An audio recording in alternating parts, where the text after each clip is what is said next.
अस्सलामुअलैकुम। मोहम्मद अज़ीज़ सिद्दीक अपने special programme के साथ हाज़िर खिदमत है।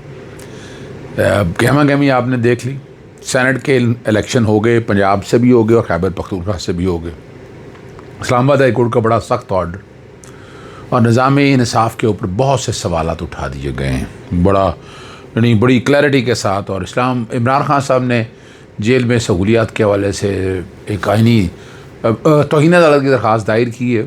उस दरख्वास्त में क्या होना है ज़रा वो देख लेंगे हम, लेकिन दरख्वास्त वक्त का तकाजा है और तौहीन अदालत की दरख्वास्तों पर समातें छुट्टियों में लगती नहीं है। तौहीन अदालत की दरख्वास्त पता नहीं किसने मशवरा दिया है, चलें बहरहाल वो दायर की है। और वज़ारत कानून इंसाफ एक प्रेस रिलीज़ जारी की है या उनका एक बयान आया है यानी वो बड़ा मज़ेदार बयान है और वो चपेट है अगर देखा जाए इस निज़ाम के ऊपर कि निज़ाम में क्या कुछ हो रहा है, वो क्या बातें हो रही हैं सारी। और बहुत सी सवाल उठ रहे हैं। 9 मई के ट्रायल के हवाले से भी गुफ्तगू करेंगे। सबसे पहली बात जो है वो सर्टन पॉइंटर्स मैंने साथ रखे हुए हैं।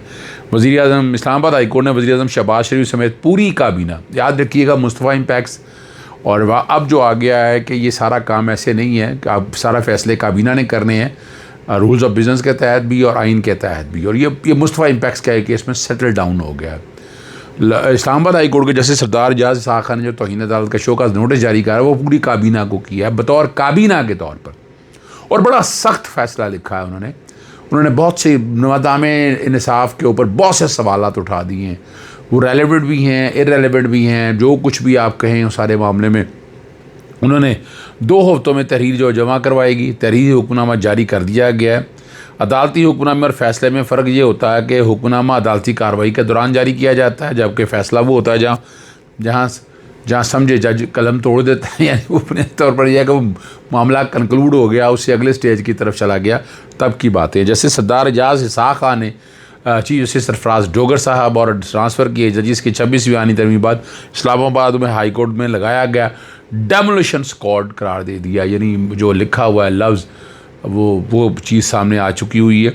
डेमोलिशन स्क्वाड वो होता है, वो ग्रो होता है या वो होता है वो जो एहतियात से हमारा तोड़ने में महारत रखता है। जैसे सरदार एजाज इसाक का कहना है कि 26वीं आनी तरमीम के बाद डेमोलिशन स्क्वाड को इस हाई कोर्ट में लाया गया और हमने इंसाफ के सतूने पर एक के बाद एक हमला देखा। ये बातें वो कर रहे हैं। इन हमलों ने इंसाफ के निज़ाम को बार बार ज़ख्मी किया और इसे तकरीबन आखिरी सांसों तक पहुँचा दिया।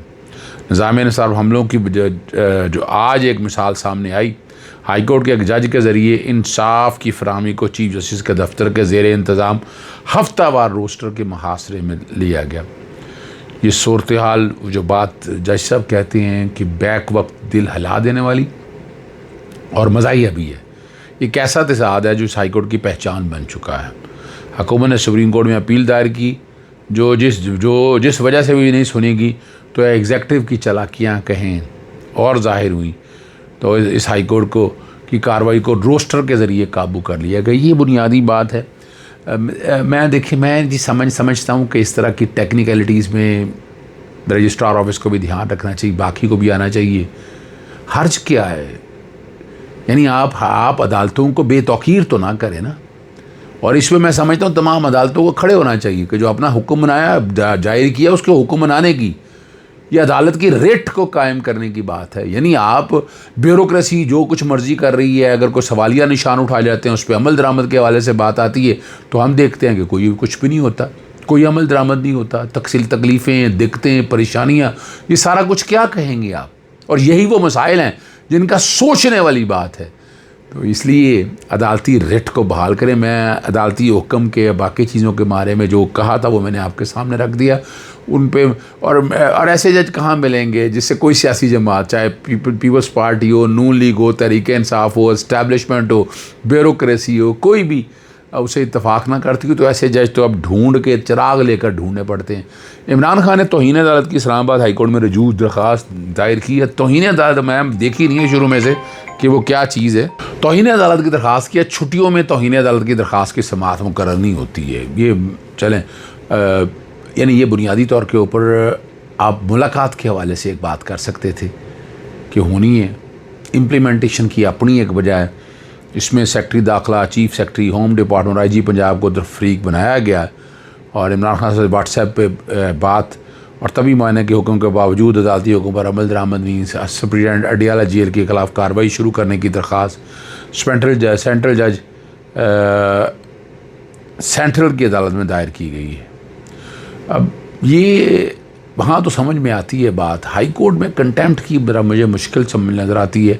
मेरा नहीं ख्याल है कि ये लग सके और ये बात आ जाए। वजारत कानून इंसाफ ने खैबर पख्तूनख्वा में हलफबरदारी पर बिला जवाज़ तनकीद के हवाले से कह रहे चंद सियासी अनासर आइन और कानून का मुताला किए बगैर सियासी मकासद के असूल के लिए गवर्नर खैबर पख्तूनख्वा की जानब से मखसूस नशिस्तों के अरकान की हलफबरदारी को बिला जवाज़ तनकीद का निशाना बना रहे हैं। वो कह रहे हैं जो काबिल अफसोस अमर है, ऐसे गैर ज़िम्मेदाराना बयान मखसूस नशिस्तों के अदालती फ़ैसले और सेनेट इलेक्शन के आइनी अमल के हवाले से दानिस्ता तौर पर बेयकीनी की सूरत हाल। जनाब आले का अपना एक नुक्ता नज़र है। आपको जल्दी क्या थी? सवाल बड़ा वाज़ेह है और बड़ा अहम सवाल है। जल्दी किस बात की थी? क्यों किया गया? ये सवाल क्या गलत है? क्या मुश्किल सवाल है? बड़ा आसान सवाल है। इसीलिए अपना जो मामला है वो चैलेंज किया गया। कहा पता लगा कि जनाब बड़ी जल्दी में नहीं हुआ, जल्दी नहीं है, समाअत के लिए लगाया नहीं जा सकता केस। वज़ारत कानून इंसाफ का पेशावर हाई कोर्ट में बयान जारी हुआ। इस बयान के तहत गवर्नर हलफ लेने की जिम्मेदारी के मुतालिक बात हुई। बयान के मुताबिक chief justice Peshawar high court ने KPK में मखसूस नशिस्तों पर मुंतखब रखान की हलफबरदारी के लिए गवर्नर के KPK को जिम्मेदारी सौंपी गई। आइन के आर्टिकल 255 के तहत आइनी जिम्मेदारी निभाई है और यहाँ इस आर्टिकल का जिक्र भी फरमा देते हैं, जिसके तहत इतवार को रजिस्ट्रार भी मौजूद था। ग़ालिबन इतवार को अदालत भी खुली थी, अदालत नहीं खुली थी, सिर्फ रजिस्ट्रार मौजूद था और इलेक्शन कमीशन भी काम कर रहा था। इतवार वाले सवाल में बहुत सवाल उठते हैं ना। अब तो बहरहाल सेनेट के इलेक्शन हो गए हैं और गैर हतमी और गैर सरकारी नताज का ऐलान कर दिया गया। मुराद सईद और फैसल जावेद सेनेटर मुंतखब हो गए। नूरुल हक कादरी और मिर्ज़ा अफरीदी भी सेनेटर मुंतखब सेनेट इलेक्शन जीत गए। मुराद सईद को 26 और फैसल जावेद को 22 वोट मिले। टेक्नोक्रेट की नशिस्तों पर तहरीक इंसाफ के आज़म सवाती 89 और JUA के दिलावर खान 54 वोट लेकर कामयाब थी। ख़वातीन की नशिस्तों पर रुबीना खालिद और रुबीना नाज सेनेटर मुंतखब हो गई हैं। तहरीक इंसाफ की रुबीना नाज को 89 वोट मिले हैं, जबकि पीपल्स पार्टी की रुबीना खालिद को 52 वोट मिले।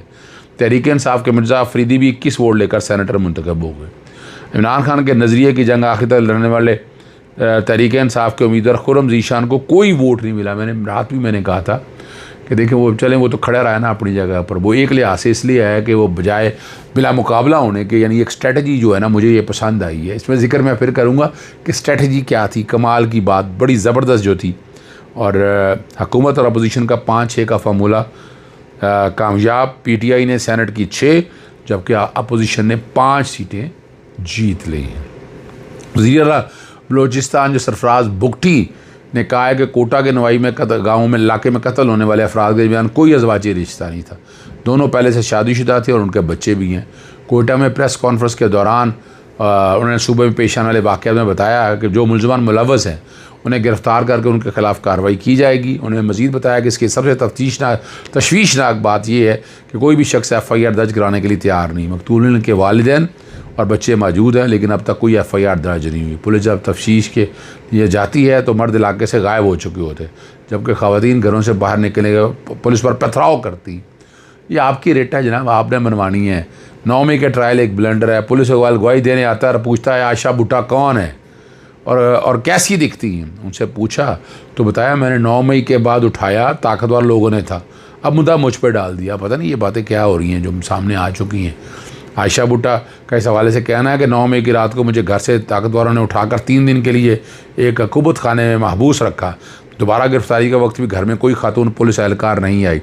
एजेंसियों के लोग पुलिस के साथ थी, लेकिन अदालत में मेरे खिलाफ गवाही लेडी पुलिस एहलकार ने दी। अब ये वो सारी बातें हैं जो सारे कुछ अब कर रहे हैं लोग। समझिएगा, सोचिएगा, परखिएगा। इजाज़त चाहता हूँ। अस्सलाम वालेकुम, अल्लाह हाफ़िज़। पाकिस्तान जिंदाबाद।